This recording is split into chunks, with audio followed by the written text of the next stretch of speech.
Alright guys, this is vlog number 6. Doing pretty good at staying consistent, no matter if it's not at the same time every day. I'm at least making an effort to kind of just keep creating these little videos as a way to mark progress and document my thought process. It's very uncomfortable also because I'm just I don't know what I'm saying in most of these videos, don't know what's gonna happen. And it's very uncomfortable to be recording in the house and having my family home walking around and listening to me, and I just feel really crunchy and uncomfortable. So I know that I'm breaking through some of these barriers in my mind just by doing something as simple as recording myself 15 minutes every day and just talking what's on my mind. And yes, I'm in my house and I'm wearing a coat and a sweater because we have been without power for the past 2 days, and that's been really interesting. It's come at a good time, like having no power, because it's like it has come to create a bit of like time off or a break from this consistent pattern of living. It's starting to get colder outside, it's November, the temperatures are dropping, and not having any power has really made my brain, I think, more active, because I have to think of new ways to go about doing something, like, working on my laptop. We have to go out to a coffee shop or somewhere there's Wi-Fi where I can sit down and work on that stuff. Or I don't work on my laptop at all, and I just work out of a notebook and just still jot down and write my ideas and keep my momentum going forward, instead of just being like, oh, well, I don't have any electricity, I can't do anything. So that's been really fun to innovate new ways about how I just stay productive. And the ways I've been doing that is simply just, getting out an old-fashioned notebook and just writing down ideas.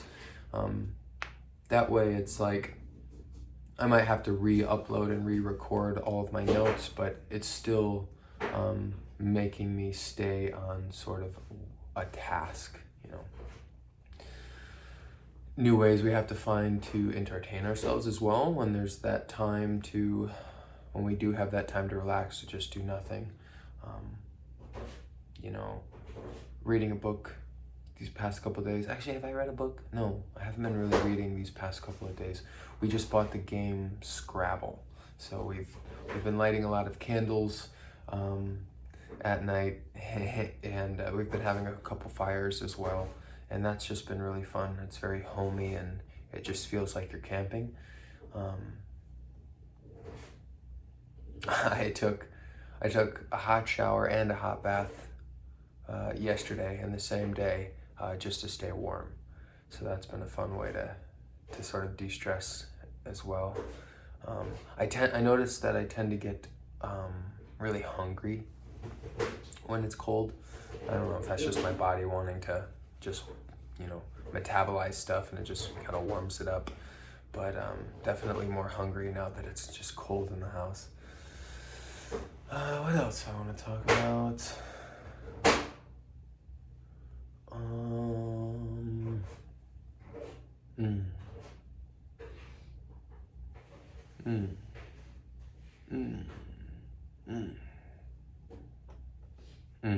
Okay. So today, I was led towards a hashtag I found on TikTok called, I think, Native Family, Native TikTok, Native Family, I can't remember, but it's just a hashtag for the Native American community. And I always get really attracted to anything that is Native American, because I've had a fascination with that lifestyle and that culture for ever since I can remember. I just remember I can even remember back like 4th, 5th grade, just, I don't know, like Dream Catchers and the songs, the people of that community sing, and their connection and their compassion, their stoicism, their calmness. They're very steadfast, spiritually strong people. And as I get older, I realize more and more that they are. They're spiritually strong people. And I think as I'm talking about it now, I'm realizing a lot of my admiration comes from their strength. Just being able to see there's so much history in every native's face. Like, there's something that just pops out to me that is like, I just feel a lot of strength when I peer into that culture and that family and that community, and I really, really respect it with so much reverence. And in this hashtag, I found this one woman that was talking about how to be an ally, and it's to bolster up their issues and to talk about what they go through, and to just like help push their voices to make them heard. And another one was like, another tip to be an ally was like to follow native creators, and buy things from native artists and business owners and such.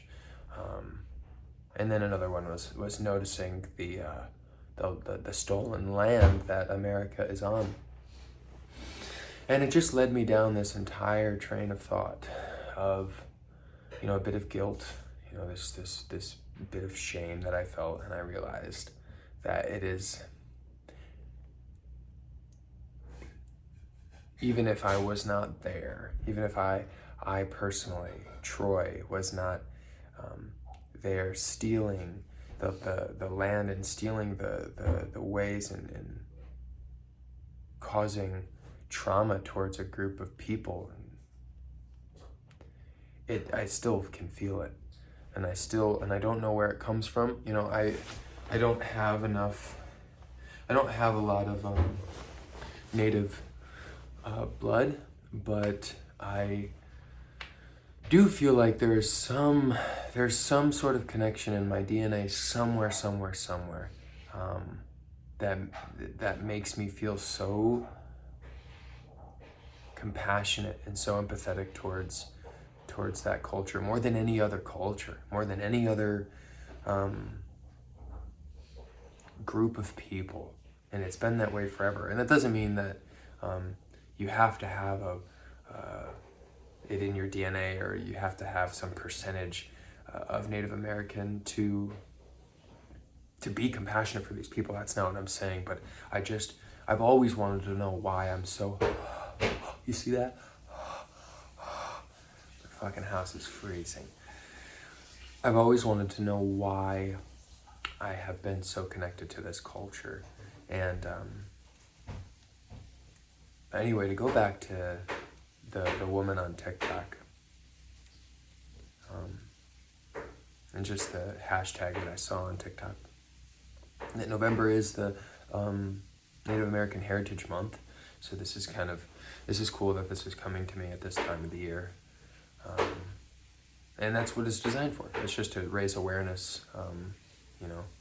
This month is just to raise awareness around that sort of, their issues and just what they go through as people.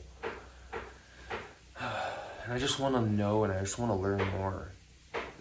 I think that's what anytime I just get these reminders of these feelings of, it's not just November, it's not just because it's Native American Awareness Month, I get these feelings all throughout the year, is I just want to hear the stories of what really happened. And I want to understand, I just want to understand more anecdotal stories, more personal stories. And I'll have ideas or dreams or something of, working with tribes on a reservation, or even if that's even allowed, being a white man, I have no idea. And I just want to work with and just be of service to these people in some way, because I just want to learn so badly. Just to be more reverent, just to be more understanding, just to destroy any ignorance that is around that. Especially just now, the year 2020, there's so much half-truths, slight truths, full truths, lies being shed around everything, that it's harder than ever to discern what is true and what is not. And I know that there has been some sort of disproportionate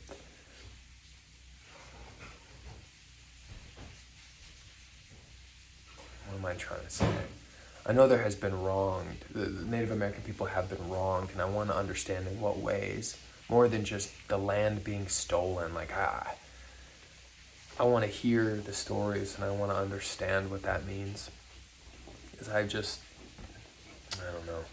I just feel so connected to that sort of way of life and way of living, and being closer to the land, and prayer, and even just calling God the creator just sounds good.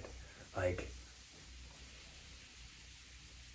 and any Native people that are watching this, please excuse my ignorance and help me destroy it. Help educate me if I've even said something in this video that has offended you.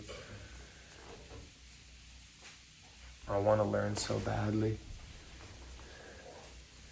Oh, another person I found on TikTok, I forget his name, but it must have been one of his podcasters, some interview that he had, but he was like, people want to, like he says, when I go to Hollywood, people want to see the, or whatever that is. And that's what he said, or whatever that is. But they don't want to see us as we are now.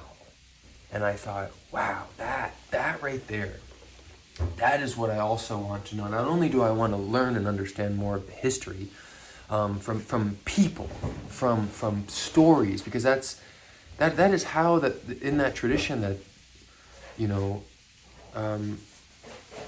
information was carried, was through story and storytelling, and I don't want to read it from a book.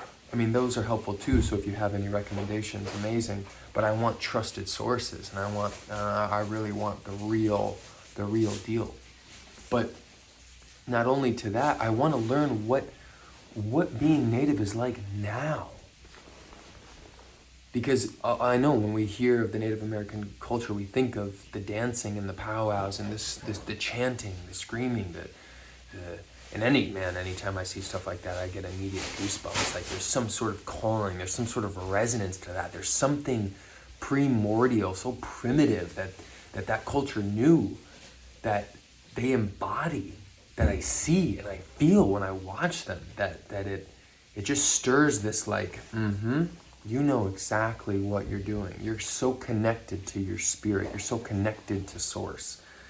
And that's what I love about that culture, and I want to learn that for myself. And I think that's why maybe cultures get appropriated, because, call it jealousy or call it whatever, but, as people, I think we all want to know where we came from, and what, and we want to know where along the way that connection got hijacked.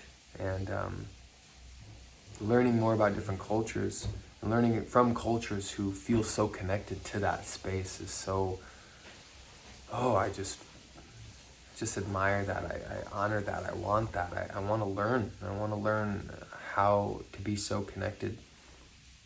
But yeah, how to be a Native in this day and age growing up, like, it's not the same.